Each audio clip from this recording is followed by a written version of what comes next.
My very first client ever in my internship program was struggling with homosexuality as a Christian. Homosexuality, homosexual feelings, homosexual attraction, and acting out on that. And I think it's important that as we start here discussing this influence in the 21st century, that we look at the various definitions. And I want to lay those definitions out for you. Sexual identity is the label that you choose. It's the label that you choose as either gay, lesbian, bisexual, etc. Sexual orientation is a stable pattern of one's sexual attractions. It's the pattern that they set in terms of how they act out in their sexual identity.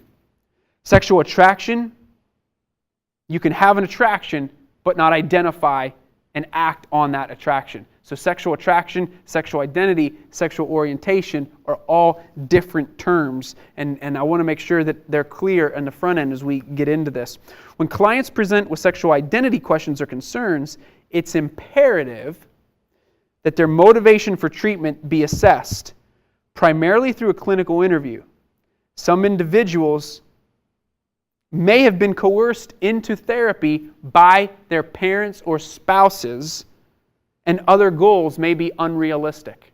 I have seen this time and time again with teenagers and millennials who come into counseling because their parents have pushed them into the counseling to get this particular issue of sexual attraction and sexual identity, quote unquote, fixed, but it was the parent, not the teenager or the millennial, who wanted this to happen.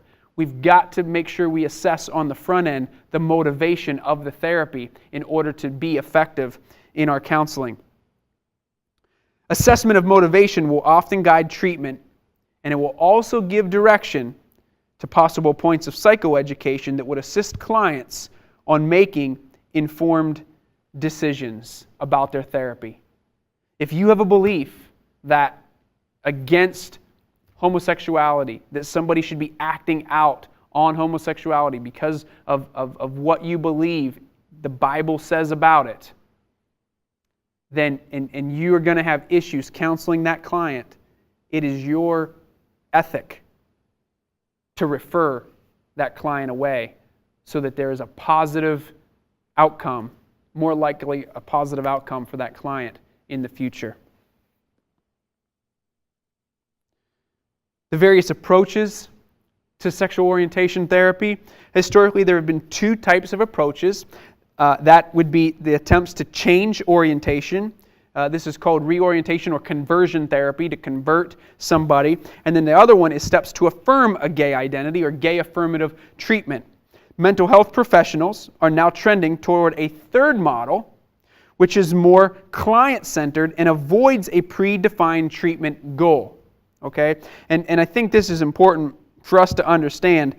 This approach focuses on acceptance of clients, support and facilitating a sexual identity that is aligned with personal values.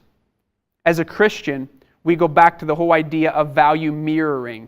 And a lot of times I will see Christian clients who are struggling with homosexual attraction, and we value the we mirror the values and look at where the dichotomy is, the discrepancy between the values and the attraction and what their values are and how we align that. And I think it's very important that we look at this approach to say, this is a client-centered approach. This is me loving that client for who they are. Because a lot of times these clients will come in and they don't love themselves for who they are. In fact, they don't know where they fit because they have parents who've ostracized them, they have friends who have bullied them and pushed them out, and they feel alone because they don't know how to navigate this attraction, especially in a Christian culture and Christian environment.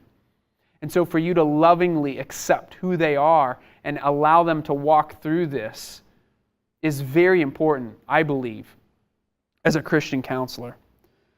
As we look at the third piece of this assessment, a person's sexual identity and or attractions can be assessed through a clinical interview in which past history and current functioning is explored. What we want to do is we want to approach clients respectfully and create an environment for them to feel safe so that they can share their experiences with us. The fourth aspect of this in sexual orientation is talking about the dilemma. And the dilemma has to do with the research studies that are out there, both in support of change therapy and also against it, and also the political debate surrounding it, and looking at research to show, hey, look, change therapy in a third of cases and in some research studies are showing that yes, it is effective. But the reality is that's in 1/3. And so there's 2/3 that are not. And so as Christian counselors, we need to really be aware of the dilemma that's out there. And if you do not feel comfortable in working with somebody who's struggling with a homosexual orientation or homosexual attraction, then you need to refer to somebody who is able to do that and who is comfortable doing that.